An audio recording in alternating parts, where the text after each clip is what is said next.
So, I've been asked, why does beer need to be fermented? Well, that's a very interesting question.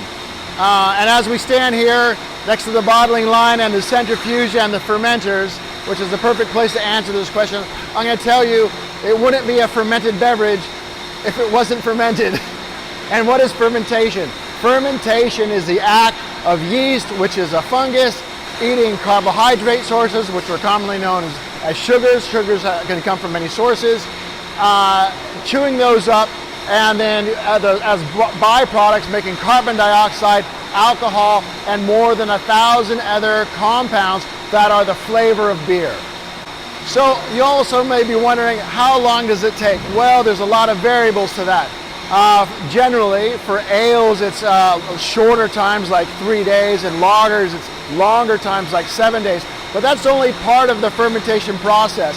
So we take that initial fermentation, but then it goes through maturation and lagering. And so that develops the flavors in the beer over a long period of time. There's some breweries that would put beers out in as little as 10 days and then as many as 8 weeks. So it really depends on who you are, what you're doing, what kind of beer and beer styles that you're making. I guess another main difference besides lagers taking longer to ferment and ales being shorter to ferment is that the actual yeast can chew up different sugars.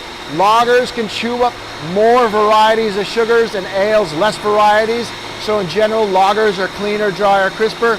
In general, ales are more fruity and maybe a little bit more full body. Now that's a very broad generalization. There are 1,000 strains of yeast out there that can produce alcohol.